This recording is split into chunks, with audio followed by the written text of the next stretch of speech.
Bonjour à toutes et bonjour à tous.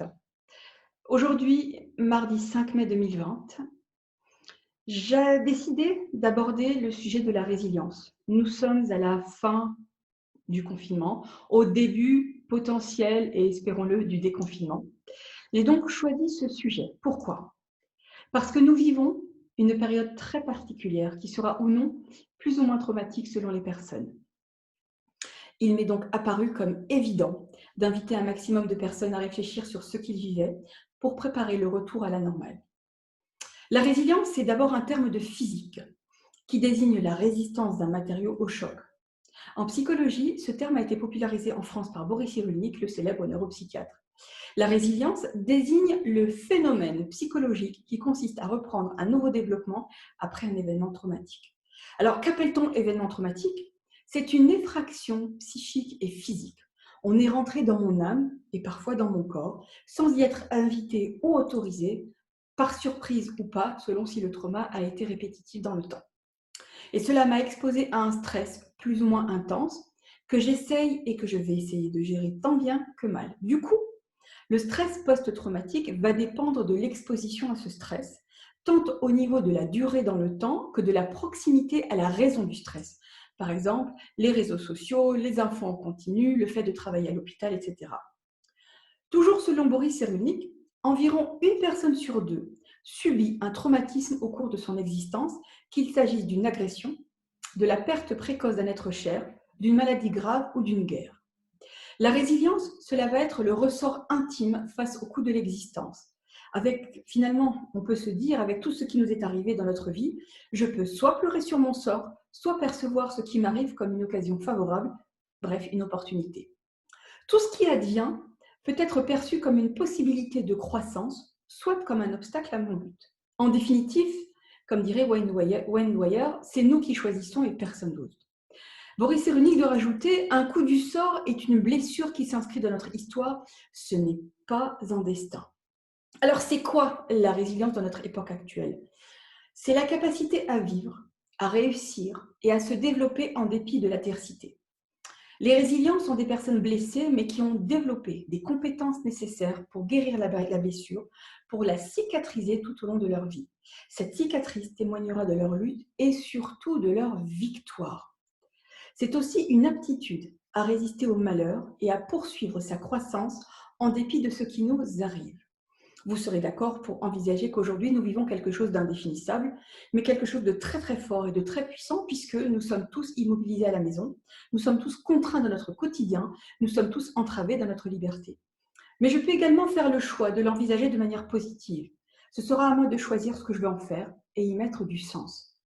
Moi, par exemple, j'en ai profité pour passer plus de temps avec les miens, mais un temps différent, sans être sur leur dos, par exemple, un peu quand même pour le rangement des chambres et les devoirs concernant mes enfants, mais en tout cas pas comme d'habitude.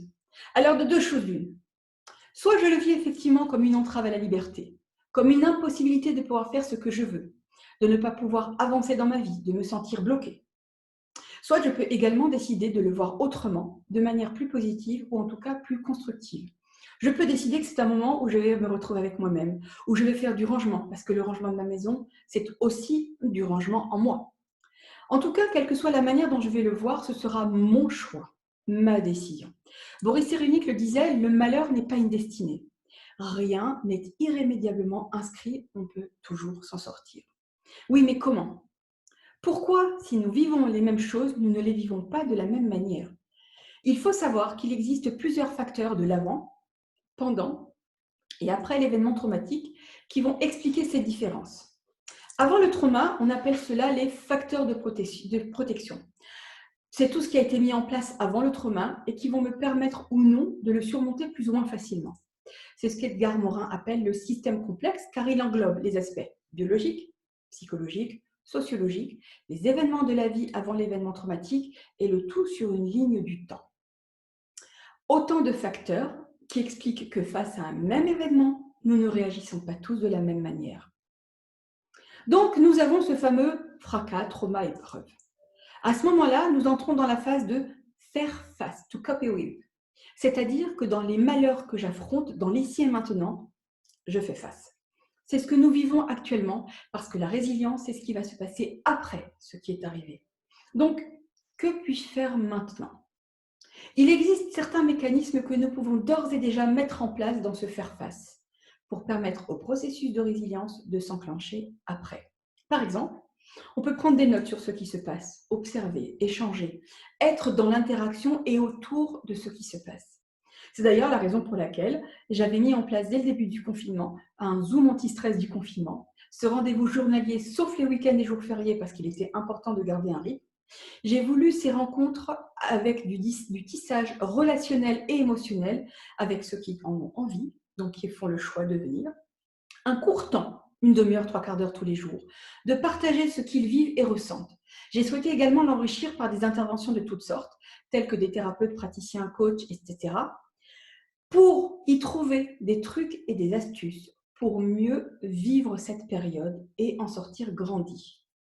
J'ai décidé de cultiver ce degré de liberté qui me reste, à savoir, ok, c'est vrai, je suis soumise au confinement comme tout le monde, mais je garde ma liberté de penser, de réfléchir, d'analyser.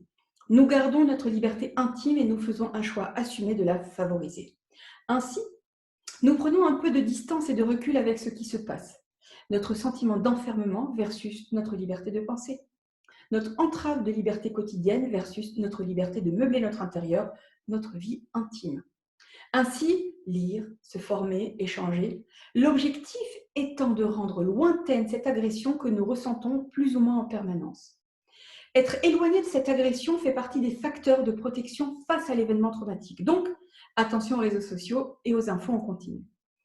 Autre facteur de protection, il nous appartient également en parallèle de nous occuper de développer ce que Boris Cyrulnik appelle notre propre niche sensorielle affective. En fait, elle est censée être construite dans les premiers mois de notre vie, mais il nous appartient de l'entretenir au quotidien. Bref, s'astreindre à être dans une dynamique de prise de recul, ce qu'on appelle la fameuse position méta sur la situation que nous vivons. Cette position méta, c'est quand je m'extrais de moi-même et que je regarde d'en haut ce qui se passe entre moi et l'autre, entre moi et les événements. Donc, je prends du recul et je prends de la distance. Les possibilités de résilience sont bien plus abordables quand je me mets en position bêta. La résilience étant dès lors ce qui va me permettre de reprendre un nouveau développement avec ce que je viens de vivre. Je voudrais enfin aborder un concept également développé par Boris Cyrulnik, les tuteurs de résilience. Il est important de prendre conscience que la résilience est un processus qui n'est pas un état. Pour rappel, la définition donnée par Boris Cyrulnik, comment reprendre un nouveau développement après une période d'agonie psychique provoquée par le traumatisme. Mais doit-on reprendre ce nouveau développement seul ou accompagné? Et si accompagné, par qui? Dans l'après-trauma, il est primordial de se focaliser sur le soutien dans un environnement sécur et sécurisant qui accueillera ma parole dans un endroit dans lequel je me sens en sécurité pour verbaliser mes émotions, mon vécu et réussir à mettre du sens sur ce qui m'est arrivé. C'est à la sortie d'une crise qu'on peut voir apparaître ce qu'on appelle les tuteurs de résilience. Cette résilience va se faire principalement dans le tricotage de liens dans un cadre sécure. Parce qu'on s'adresse à quelqu'un, un professionnel psy, un éducateur, un prof, mais on s'adresse d'abord à une relation dans laquelle on a confiance. Les tuteurs de résilience sont des personnes qui vont manifester de l'empathie et de l'affection non feinte, non travaillée, sincère. Ils vont s'intéresser au côté positif de la personne, c'est-à-dire croire en ses potentialités, ses ressources et ses compétences. On va envisager l'autre dans ce qu'il est compétent et expert de sa vie. Envisager celui qui demande de l'aide comme quelqu'un qui ne peut que se poser des problèmes qu'il est capable de résoudre et ne voir pour ainsi dire que ça. Ces tuteurs de résilience vont faciliter l'estime de soi de la personne en difficulté. Ainsi, cette personne pourra sentir qu'elle a de la valeur pour les yeux de quelqu'un et donc se prouver à elle-même qu'elle a de la valeur. Ce qui va renforcer estime et confiance en soi. Je vais aller nourrir mon moi intérieur. On va m'aider à arroser ce moi intérieur sans le minimiser. Il faut savoir que la plupart du temps, les tuteurs de résilience ignorent souvent qu'ils le sont. Ils peuvent être des enseignants, des voisins, des amis, une personne qui aura suffisamment d'empathie et de bienveillance pour vous regarder avec vos potentiels et vos possibles et ne pas vous maintenir dans un statut de victime. A fortiori aussi des thérapeutes, des coachs, des aidants ou des soignants. Nous devrions tous devenir un tuteur de résilience pour aider les personnes autour de nous à rebondir après le confinement, à retrouver leur marque et à reprendre confiance en elles après cette crise, non pas en étant donneurs de conseils, mais en changeant notre regard sur l'autre et en revisitant nos postures, loin du jugement, du stress et d'une quelconque attente. Cette posture n'est ni plus ni moins qu'une posture empreinte d'humanité profonde et véritable, mêlant empathie, compassion, mais sans sombrer pour autant dans la victimisation. Oui, le tuteur de résilience va accompagner ses proches sans s'en rendre compte et donner du sens à la souffrance expérimentée, de manière à rendre le redéploiement possible, parce que la résilience, c'est reprendre un nouveau développement. Enfin, il existe également un autre mode de tutorat de résilience qui réside dans les groupes.